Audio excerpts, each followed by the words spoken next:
She was called mute. She was called worthless.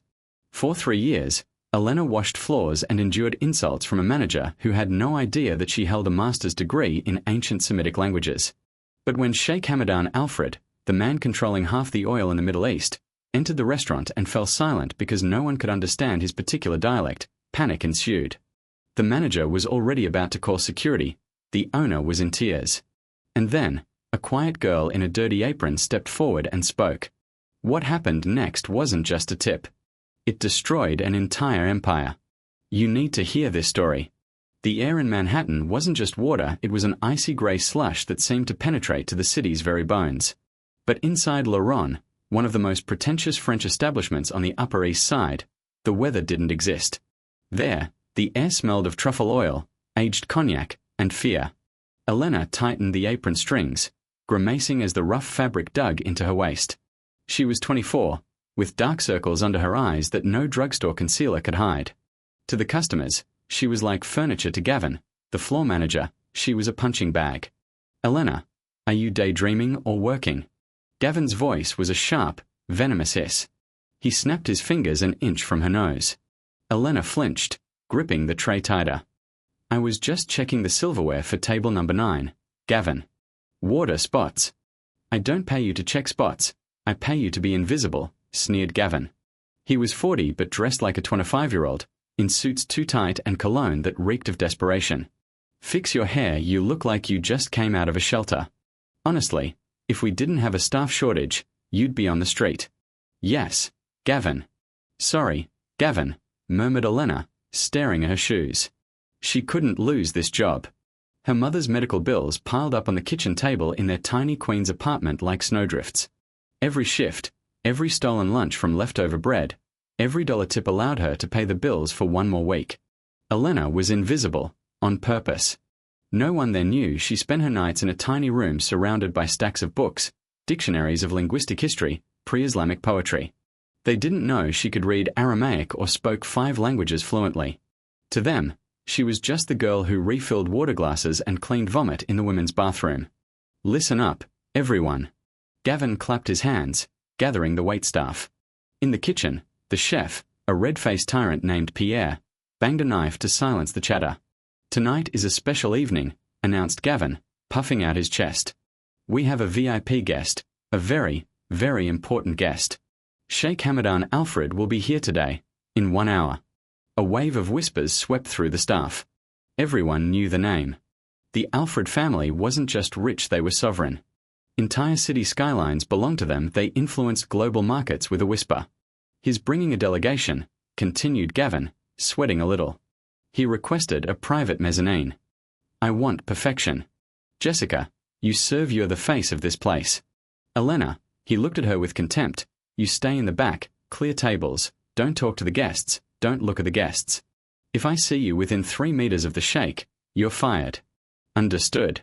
Understood, whispered Elena. Good. Now get to work. The restaurant exploded into chaos. Silverware was polished to blinding shine, the best wines decanted. Jessica, the tall blonde waitress who spent more time flirting with clients than working, smirked at Elena while applying a fresh layer of red lipstick. Don't worry, sweetie, purred Jessica, checking her reflection in a spoon. I'll handle the billionaire. Maybe if he leaves a big tip, I'll buy you a new pair of shoes. Those are embarrassing. Elena didn't respond, she just went to the back station, lifted a heavy ice bucket, and tried to ignore the pain in her back. She knew who Hamadan Alfred was. She'd read his biography. He wasn't just a billionaire playboy, he was a scholar, a historian, a man who funded archaeological digs in Petra and libraries in Alexandria. He was a man of culture. He deserves better than Gavin and Jessica, she thought bitterly. But she kept her head down. She was nobody. Exactly at 8 in the evening, Le Ron's atmosphere changed. The heavy oak doors swung open, and 4 men in dark suits entered, scanning the room with earpieces. Security. Then he entered. Sheikh Hamadan Alfred was taller than in the photos. He wore a custom Italian suit in charcoal grey, holding himself with the grandeur of a desert king. His beard was neatly trimmed, his eyes dark and intelligent, scanning the room not with arrogance but with weary precision. Accompanying him were 2 men in traditional robes and a young man in a suit who looked terrified. His personal assistant. "Welcome, Your Highness." Gavin rushed forward, bowing so low it looked painful. "I'm Gavin, the general manager. It's the honor of my life to receive you." The sheikh glanced at Gavin for a fraction of a second, then nodded briefly. He didn't say a word. "This way, please," said Gavin, his voice trembling. He led them up the stairs to the private mezzanine, followed by Jessica swaying her hips with a bottle of Dom Prignan in hand. Elena was downstairs on the main floor, clearing plates from a messy family of 4, but she watched the mezzanine like a hawk. She felt a strange tension in the air. 10 minutes passed, then 20. Normally, by then, appetizers would be flying from the kitchen, but the station was empty. Pierre paced back and forth, shouting in French. Why no order? Why? What are they doing up there? Suddenly, Jessica came running down the stairs. She looked flustered and pale. She ran straight to Gavin, who was hovering at the bar. "I can't understand him," Jessica hissed loud enough for Elena to hear. "At the service station." "What do you mean you can't understand him?" "He speaks English he studied at Oxford," whispered Gavin furiously. "He refuses to speak English," said Jessica, her hand shaking. "He's speaking in. I don't know, it sounds like gibberish. Fast, rough, and gibberish. And the men with him are shaking their heads, they look offended." "Gavin." "I tried to offer wine, and he just waved his hand and said something like Li, which means no, idiot," snapped Gavin. "Where's his assistant, the translator?" "The assistant is in the bathroom, vomiting. He looks sick, food poisoning or an anxiety attack." Gavin tensed his neck. He hasn't ordered, he just points at the menu and bangs the table. Gavin wiped sweat from his forehead. Okay, I'll handle it. I have Google Translate on my phone." Elena watched as Gavin adjusted his tie and marched up the stairs. She felt a knot in her stomach. Google Translate for a dialect, for a man like Alfred. It was suicide. She moved closer to the stairs, pretending to polish the railing. She needed to hear. Voices began drifting from the mezzanine. "And so, sir," Gavin's voice came from above, exaggeratedly loud and slow, like speaking to a child. "We have the best steak, cow, moo, good." Elena closed her eyes. A deep, thunderous voice replied. It wasn't just Arabic, it was a rich, poetic, furious flow of words. It was the Khalija dialect, but laced with Bedouin idioms and the particular cadence used by the royal family when offended. Elena's heart skipped. She understood. How you understand nothing? Where is the respect? Is this a restaurant or a zoo? Gavin's voice sounded again, trembling. "Look, phone." He was shoving his iPhone in the sheikh's face. There was the sound of shattering glass. The sheikh held the phone. "Out," roared the sheikh in flawless English, finally breaking his rule. "Send me someone with brains or I'll buy this building and burn it to the ground." Gavin came running down the stairs, his face white as a sheet. He looked like a man who had seen his own execution. He ran to where the staff was standing. "Does anyone speak Arabic?" He shouted. "Anyone?" "Carlos." "Sarah." The staff shook their heads. "I speak a little Spanish," the bartender offered weakly. "Useless, you're all useless." Gavin clutched his hair. "He's going to leave, he'll destroy us online. The owner will kill me." Elena stood by the dirty dish container, her heart pounding against her ribs. She knew she should stay silent. Gavin had ordered her to be invisible. If she stepped forward, she risked being fired for insubordination. But if she didn't, the restaurant would lose its most important client, and the very disrespect to the language she loved, caused her physical pain. She took a deep breath. "Gavin," she said quietly. Gavin spun sharply, his eyes bulging. "What do you want, dishwasher? Can't you see we have a crisis?" "I can help," said Elena, her voice trembling but gaining strength. You're going to help Alfred? Clean toilets, Elena." Gavin laughed with a manic, hysterical laugh. "Don't waste my time." "He's not angry just about the service," Elena said quickly. "He's angry because you offered him alcohol when he's in a mourning period. I heard him mention the blackened moon. It's a poetic reference to a death in the family. He wants tea, Gavin, specifically Suleimani tea, not the trash bags we have." Gavin froze. The restaurant hushed. Jessica stared at her. "What did you say?" whispered Gavin. Let me go up there, said Elena, untying the dirty apron and revealing a simple black dress underneath. Before he leaves. Gavin looked at the stairs, then at Elena, at the frightened staff. He had no choice. If you screw this up, hissed Gavin, leaning into her ear, I'll make sure you never work in this city again. Go. Elena didn't run. She climbed the stairs with a slow, measured step. Her heart pounded, but her mind shifted. She was leaving behind Elena the waitress and becoming Elena the scholar. When she reached the top, the scene was a disaster. Wine glasses lay shattered on the floor. The sheikh stood, his face masked in fury, hand on the chair back, ready. The two guards were tense, hands hovering near their jackets. The sheikh looked up as Elena entered, his eyes narrowing. He saw another waitress, another insult. He snapped something to his guard in Arabic, a quick dismissal. It's over, we are leaving. Elena stopped 1.5 meters away. She didn't bow, didn't smile with the fake server smile. She just stood respectfully, hands folded in front. She waited a moment of silence, then spoke. She didn't speak in modern standard Arabic, the robotic Arabic of news anchors that foreigners usually learn. She spoke in his dialect, the Najd region's dialect, infused with the high formality of the royal court. Anna Joe, Your Highness, I apologize for the chaos. Stars sometimes hide behind clouds, but they never lose their light. The silence that followed was absolute.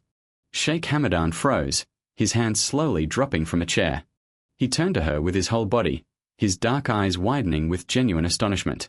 He looked at her, really looked at her, for the first time not as a servant but as an anomaly. He replied, his voice lower, testing.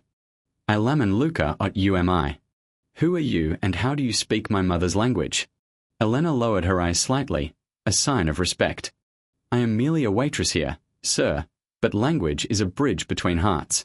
A slow, light smile touched the corner of the sheikh's lips. The tension in his shoulders evaporated instantly. He sat back down and pointed to the empty chair across from him, a gross breach of protocol. Come closer, waitress, he said, switching to English, but now it was completely different, warm. What is your name? Elena, Your Highness. Elena, he repeated, rolling the vowels. My assistant is incapable, and your manager is a fool who tried to sell me a cow with the help of a machine. Elena bit her lip to hold back a smile. Gavin is trying his best, sir. He is testing my patience, corrected Hamadan. I am hungry, Elena. I don't want a menu. Menus are boring. I want what the chef cooks for himself when the doors are closed. I want real tea. I can brew tea, said Elena. We have fresh mint in the kitchen. I know the proportion of cardamom and cloves preferred in your region. As for the food, Chef Pierre makes a lamb stew with saffron risotto that's not on the menu. It's hearty and soothes the soul. The sheikh clapped his hands, the sound like a gunshot that made the guards flinch. Yes. He laughed. The soul. Everyone here tries to feed my stomach, but you speak of feeding the soul. He looked at her intently. Go and tell the chef, Elena. She froze. Yes, Your Highness. Don't let that man Gavin come back here. You are my captain tonight. Only you. Elena nodded and turned to leave. As she descended the stairs, her legs felt like cotton. She had done it. She had tamed the lion. But when she reached the bottom of the stairs, she saw Gavin waiting for her. His face wasn't relieved, it was distorted with jealousy. He had seen the sheikh smile, seen the sheikh sit. He understood that the worthless girl had just succeeded where he had failed. Gavin grabbed her arm as she reached the bottom step, dragging her into the shadow of the kitchen hallway. What did you tell him? Hissed Gavin, his fingers digging into her skin. Did you badmouth me? Did you beg for tips? I took his order, Gavin, said Elena, wrenching her arm free. He wants lamb, not from the menu. And he wants me to serve him. You? Sneered Gavin. No way. You showed your little trick, now give me the order pad. I'll take it from here. He specifically asked for me, said Elena firmly. I don't care, Gavin's voice rose. I'm the manager, you're nobody. You think knowing a few foreign words makes you better than me? Give me the pad and you're fired right now. Grab your things and go. Elena stood there, the kitchen sounds rumbling behind her. It was the moment of truth. She could give it to him, let Gavin claim the credit and keep her safe, pitiful job, or she could fight. Before she could respond, the kitchen door swung open. It was Chef Pierre. "Elena!" shouted Pierre. "Jeb." "I'm handling this, Chef," said Gavin, adjusting his jacket. "Elena is just leaving. She ruined the order." Elena looked at Pierre, looked at Gavin, then looked up at the mezzanine where the most influential man in the room waited for her. "No," said Elena loudly and clearly. "I didn't ruin anything. I'm not going anywhere." The kitchen, once a battlefield of stainless steel and fire, seemed to freeze for a moment. Gavin stood between Elena and the swinging doors, his face reddened with a mix of fury and panic. He was a small man who felt big by oppressing others, and Elena's sudden rise was a threat to his entire control ecosystem. "You're not going back up there," spat Gavin, blocking the way. "Give me the order. I'll tell the sheikh you got sick. I'll tell him you're incompetent. Do you think a man like him really wants you? He's laughing at you, Elena. You're a curiosity, a circus monkey who knows a few words." Elena clutched the order, her knuckles white. For 3 years she had believed him. For 3 years she had let his voice be the narrator of her life. But the adrenaline from speaking Arabic, from her studies, her passion, unlocked something in her chest. "Move, Gavin," she said, her voice quiet but firm. "Or what?" Gavin stepped closer, looming over her. "You'll cry and beg. You're nothing without this job. Move." A roar came from behind them. Chef Pierre stepped forward, wiping his hands on a rag. He was a giant with forearms scarred from years of burns. He didn't like Gavin, no one liked Gavin, but Pierre respected food and respected clients who knew food. "The sheikh ordered lamb," growled Pierre, with 1,000 stares at Gavin's chest. "He ordered it from her. If he leaves because of your games, the owner will fire you, not her. I have lamb now, fry it. Do you want to explain to the owner why I threw out $200 worth of meat?" Gavin faltered. He looked at the chef, then at Elena. The kitchen staff, dishwashers, waiters by the chef, all were watching. The power balance had shifted, at least for this evening. "Fine," sneered Gavin, stepping aside, but grabbing Elena's shoulder as she passed. "Go, but the night is long, and when he leaves, you'll still have to deal with me." Elena shook off his hand and went to the cutting board. She had no time for fear she needed to brew tea. She ignored the standard Lipton packets Gavin insisted on using for tourists. She went to the back pantry where Pierre kept his personal stash. She found fresh mint, green cardamom pods, and a small jar of saffron threads. Her hands moved with a chemist's precision. She crushed the cardamom to release the oils, boiled the water to exactly 93 degrees, and added the tea leaves, letting them steep for 3 minutes, no more, no less. She added a pinch of saffron, watching the golden threads dissolve in the dark amber liquid. It wasn't just tea, it was a memory of home for the man upstairs. She set the silver teapot on the tray, adjusted her dress, and took a deep breath. When she returned upstairs, the mood had changed. The sheikh was no longer angry, but he was on guard. He was speaking on the phone, quickly in English, brows furrowed. "I don't care what the contract says. Harrison, the valuation is wrong. We'll discuss it when you arrive." "Yes, I'm at the restaurant now." He hung up and rubbed his temples. He looked up as Elena approached, his expression softening instantly. "Suleimani?" he asked, with doubt in his voice. Elena poured the tea, the spiced, sweet, earthy aroma filling the small private space. She placed a delicate glass cup before him. He took a sip, closed his eyes, and exhaled a long sigh. "I swear by Allah," he whispered. "You added saffron." "Just a pinch, Your Highness," said Elena quietly. "Too much makes it bitter. Just enough, and it sings." He opened his eyes and looked at her with a piercing gaze. "Who are you, Elena? You're not shy. Your accent is academic, it sounds like recordings of poets from the 50s. Where did you learn it?" "I studied at Columbia University, sir," confessed Elena, feeling vulnerable. "I have a master's in Semitic philology. My dissertation was on the evolution of Bedouin oral poetry in the pre-Islamic era." The sheikh set the cup down slowly. "You studied Mukatab?" "Yes, particularly the poems of Imru al-Qais." The sheikh leaned back, astonished. "A waitress in New York who knows Imru al-Qais. My father recited those poems to me when we were in the desert hunting with falcons." It's been years since I met someone who understood the rhythm of those words.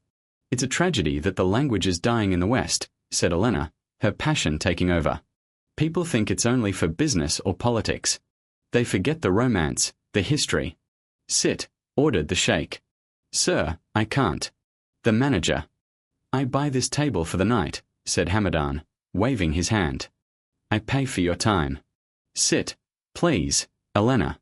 Elena hesitated, then pulled out the chair across from him. For the next 20 minutes, the restaurant vanished. They didn't talk about the weather or food. They talked about history. They talked about the architectural genius of the Nabateans. The sheikh was brilliant, sharp, and lonely. He was surrounded by sycophants and flatterers who only wanted his money. Finding someone who just wanted to discuss the syntax of an ancient poem was unifying for him. But that magic was destined to break. Heavy footsteps thundered on the stairs. Hamadan, my good friend. A man burst onto the mezzanine. He was large, loud, and dressed in a suit that cost more than Elena's entire education. He had a smile that showed too many teeth and didn't reach his eyes. It was Harrison Sterling, real estate magnate known for aggressive acquisitions in Manhattan. Gavin followed close behind, looking triumphant. He had found his ally. Harrison, said the sheikh, his demeanor cooling instantly. He stood to shake the man's hand. You're late. Traffic, he mumbled. You know how this city is. Harrison laughed, slapping the sheikh's shoulder. Then he looked down at Elena, who was still seated. And who is this? I thought we had a business dinner. Did you order company? Elena flushed. She stood quickly. I'm the waitress, sir. Then go serve. Harrison waved her off without looking. Bring me a scotch and clear the table. We need to sign papers. Gavin stepped forward, roughly grabbing Elena's arm. I told you, he whispered in her ear. The fun's over.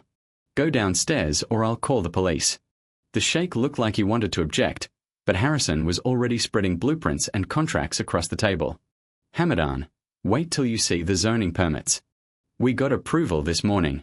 This partnership will change the city's skyline. Hamadan looked at Elena, apology in his eyes.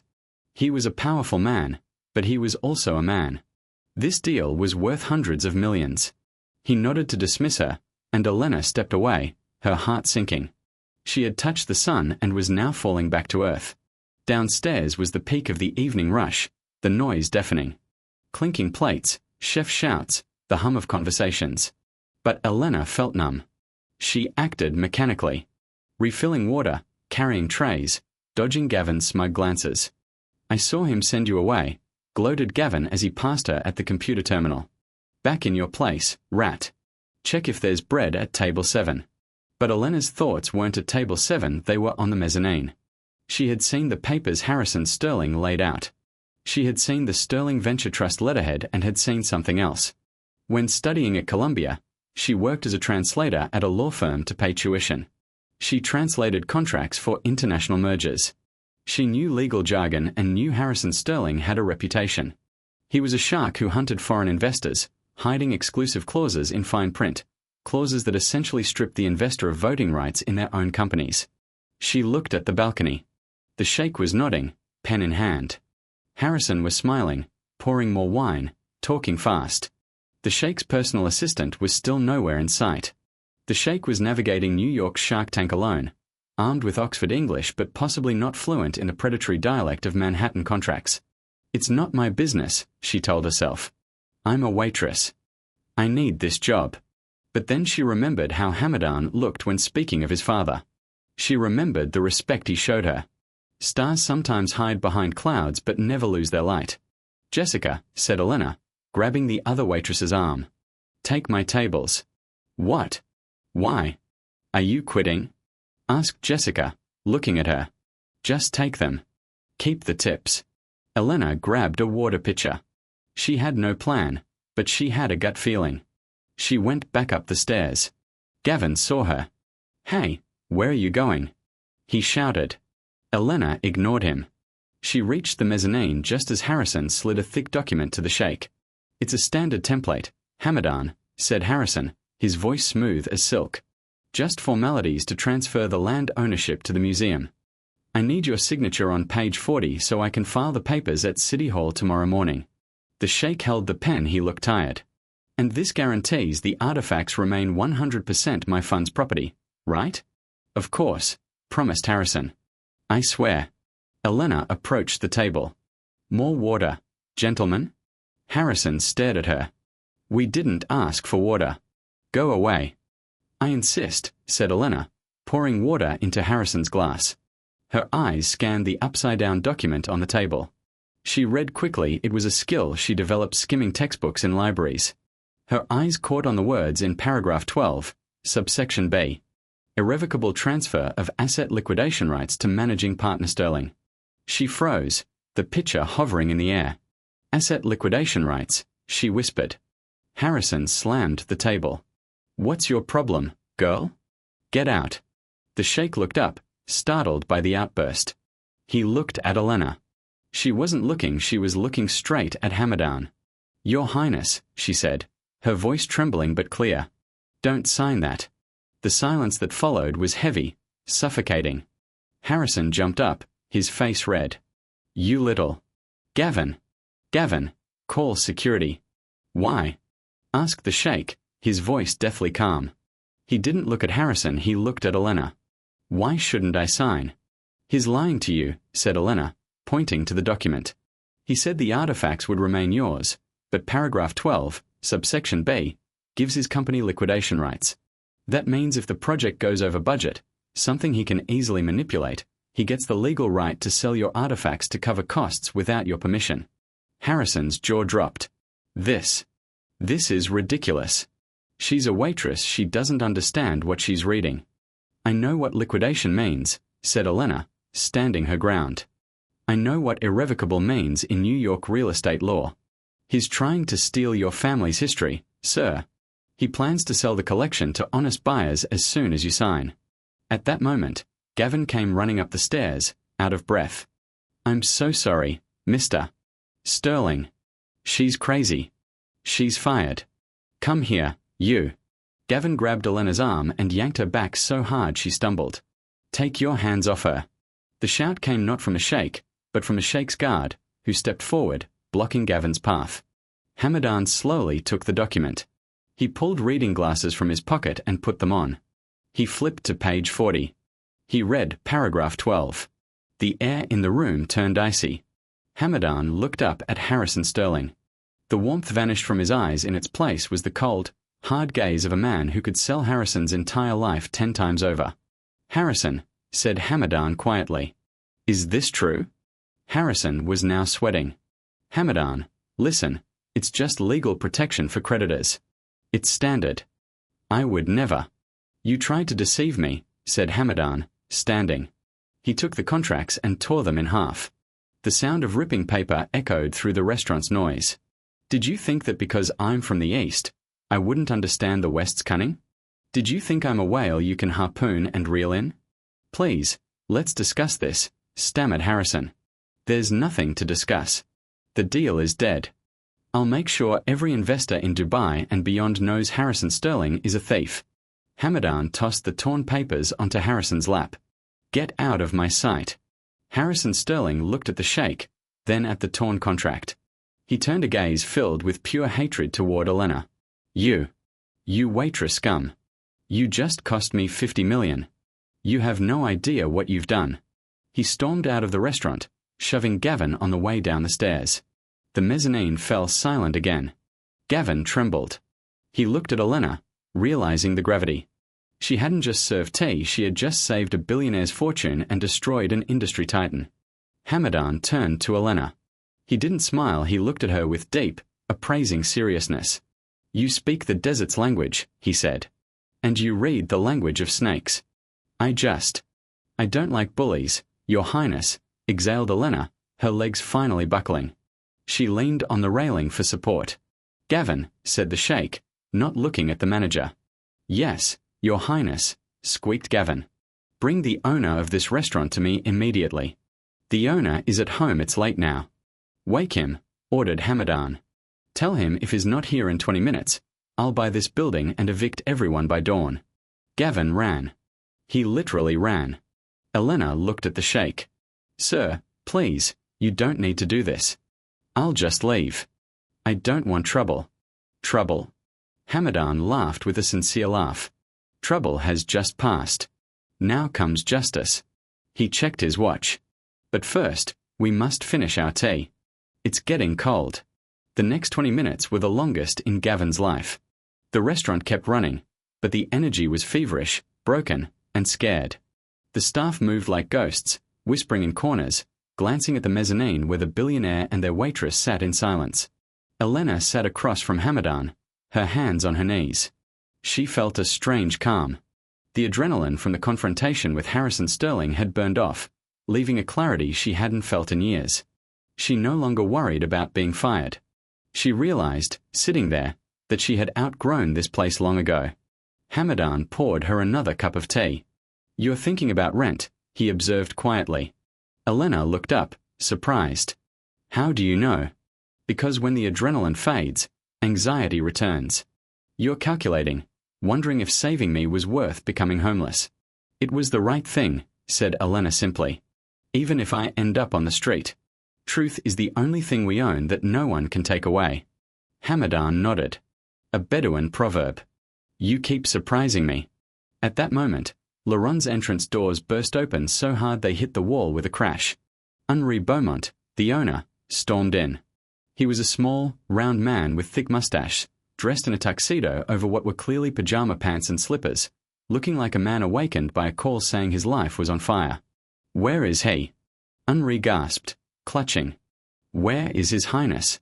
On the mezzanine, squeaked the hostess. Henri ran up the stairs, breathing heavily. Gavin intercepted him halfway, his face pale and sweaty. Mr. Beaumont, shouted Gavin, trying to stop him. Thank God you're here. It's a disaster. Elena grabbed Gavin by the railing, looking like he wanted to jump over it. Shut up, fool. Henri pushed Gavin and rushed to the table where Hamadan sat. Henri bowed so low his nose nearly touched the tablecloth. Your Highness, please, 1,000 apologies. I came as fast as I could. Whatever happened, whatever the insult. Sit, Mr. Beaumont, said Hamadan calmly. He didn't stand, didn't extend his hand, just pointed to the empty chair where Harrison Sterling had sat moments before. Henri sat trembling. He looked at Hamadan, then at Elena. His eyes widened. Elena, what are you doing at the table? Get up, go back to work.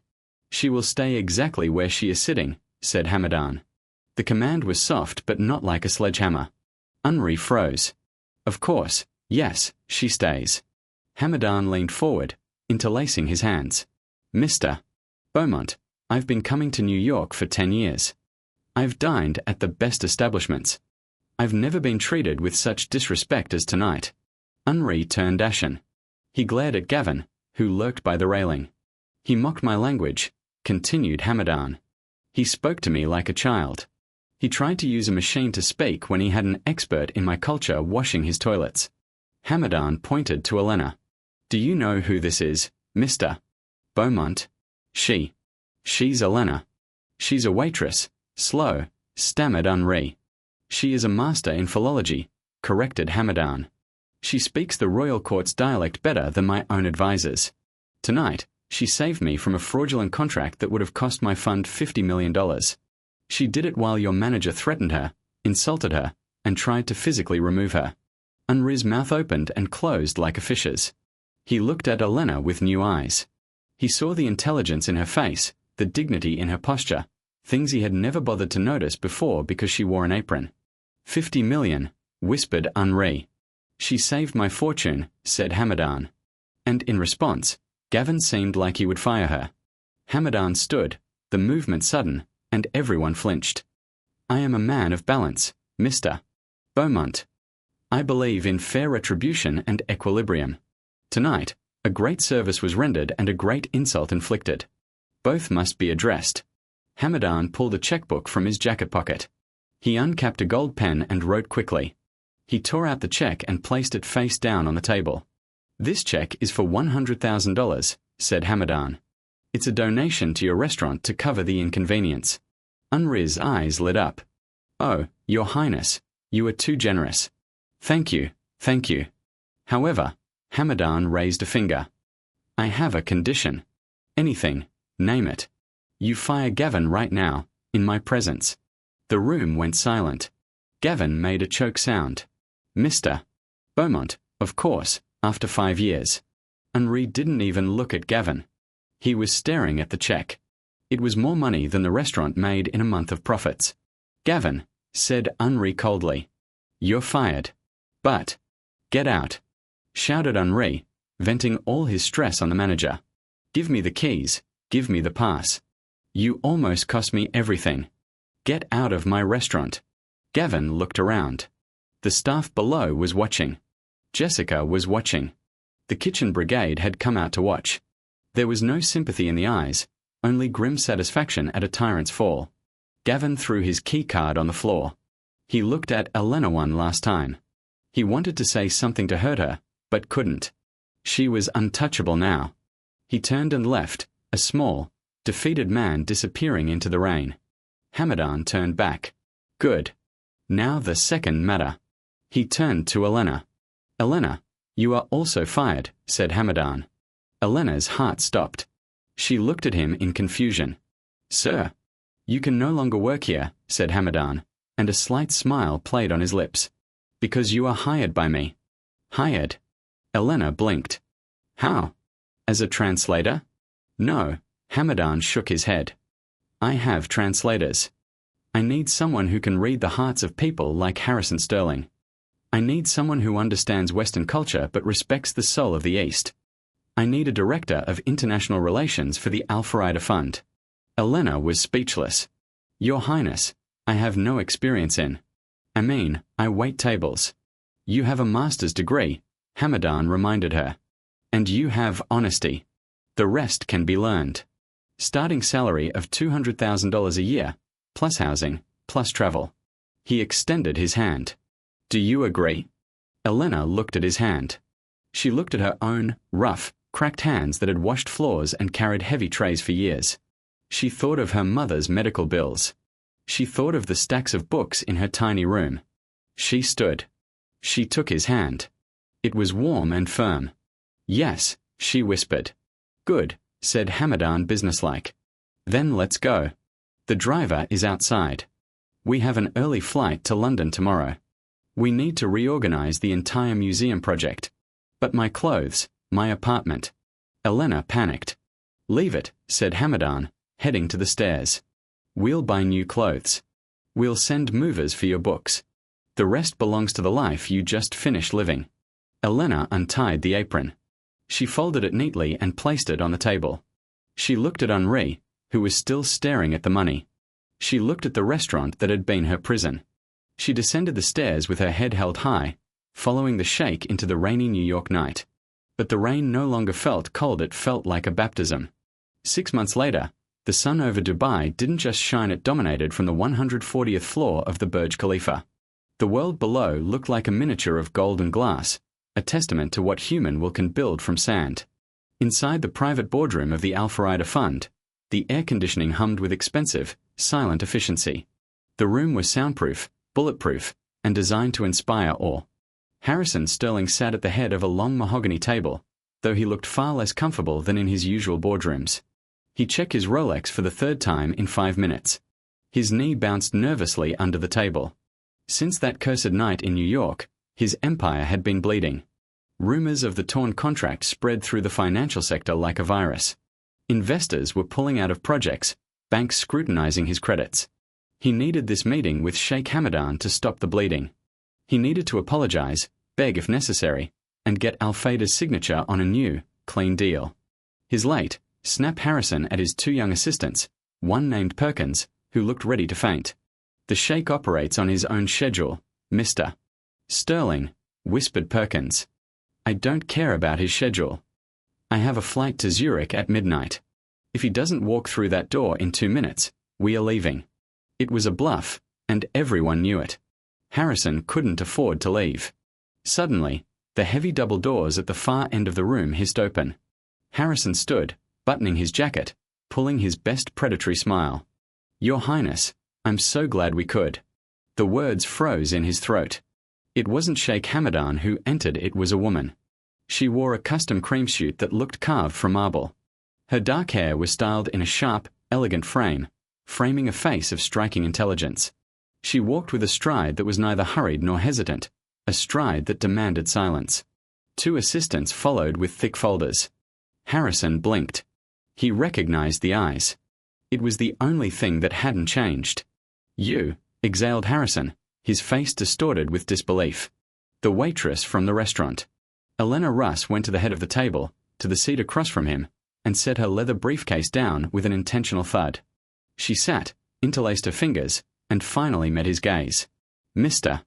Sterling," she said, her voice no longer the whisper of a servant scared of her manager, it was the calm, resonant tone of a woman holding the keys to the castle. "Please sit." "Is this a joke?" Harrison scanned the room, laughing nervously. "Where's Hamadan?" "I'm here to meet the chairman." "The chairman of their charitable projects." "The chairman is currently in Tokyo, negotiating a trade agreement with the Ministry of Energy," said Elena, her voice completely flat. "He appointed me Director of Global Partnerships for this meeting and all matters concerning your firm. I represent the fund." Harrison flushed with rage. "I'm not negotiating with a waitress. This is an insult. Do you think because you slept with someone for the job you can sit at this table?" The lawyers in the room gasped. Elena didn't even flinch. She didn't even blink. "I would be careful if I were you, Mr. Sterling," she said quietly. "Words matter. One wrong word can cost a man everything. You should know that." She signaled her assistant, who slid a thick blue folder across the polished table. The folder stopped a few centimeters from Harrison's hand. "What is this?" He spat. "It's a linguistic analysis," said Elena, and a slight cold smile touched her lips. "You see, my work over the last 6 months hasn't just been translating from Arabic to English. I translated your company's financial books." Harrison froze. "My books are confidential. Not when you upload them to a shared server for the due diligence you yourself initiated," corrected Elena. "You assumed no one would look at the metadata. You assumed we'd only look at the numbers. But I look at words. I look at syntax." Elena opened her folder. "I noticed patterns in your accounts. You regularly pay a consulting firm called Veritas Holdings. Veritas means truth in Latin. A bold name for a shell company registered in the Cayman Islands that exists solely to funnel construction credits to your personal accounts." A dead silence fell in the room. Harrison's lawyer, Perkins, slowly scooted his chair away from his boss. This is speculation," stammered Harrison, sweat beading on his forehead. "You can prove ownership," continued Elena relentlessly, "because you made a grammatical error in Veritas's founding documents, which I obtained from the public registry. The signature is illegible, but the notarial seal is from a notary from Queens, New York, the same notary listed on your personal real estate documents. A typo, Harrison. A fatal linguistic blunder." Harrison sank back in his chair. Arrogance evaporated, leaving a small, frightened man. He looked at the woman he once ordered to bring scotch, the woman he called scum. Now he understood she was the shark. She was the shark, and he was bleeding in the water. "We sent these materials to the Securities and Exchange Commission and the New York District Attorney," said Elena, closing the folder. "The indictment should be public by the time your plane lands in Zurich, if it takes off at all." "What do you want?" whispered Harrison, his voice shaking. "I'll give you 50 million. I'll double the amount." "We don't need your money, Harrison. It's dirty." Elena stood, looming over him. "We need the land. The plot in Manhattan where you plan to build your tower. Today you'll sign the transfer of ownership to the fund. We'll build the cultural center as planned, and you'll retire from your companies to spare the shareholders the shame of seeing a CEO in handcuffs." Harrison looked at the document before him. It was complete and unconditional capitulation. "And if I don't sign?" "Then I'll open the second file," said Elena simply. "The one about your operations in Singapore." Harrison closed his eyes. He took the pen, his hand shaking so badly he could barely form the letters. He signed his career's death sentence. "Get him out," said Elena to security, turning her back before the ink dried. As Harrison was led out, broken and humiliated, he looked back one last time.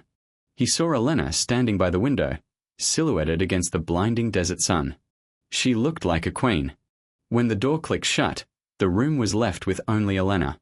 She exhaled long, her shoulders relaxing for the first time in an hour. Her phone vibrated on the table. It was a message from a block number. "Is it done?" Elena picked up the phone. She typed a response with steady fingers. "It's done. We have the land. Now he knows, Your Highness." A moment later, the reply came. "Knows what?" Elena smiled, gazing at the endless horizon where sand met sky. That language isn't just words, it's a weapon. He should have tipped the waitress. She pocketed the phone, took the Manhattan plot ownership document, and left the boardroom. She had a museum to build. Elena's path from the back of the kitchen to the top of a skyscraper proves one important truth. Your current position is not your final destination. Harrison Sterling thought he could crush her because she wore an apron, but he forgot that true power comes from intelligence, honesty, and resilience. Elena didn't just learn a language, she knew her own value. And in the end, the mute waitress had the loudest voice in the room. We hope this story inspires you to never underestimate yourself or others. If you liked this karma twist, please like this video and share it with a friend who needs motivation today. Don't forget to subscribe and hit the bell. Tomorrow we'll have even more incredible stories about mechanics.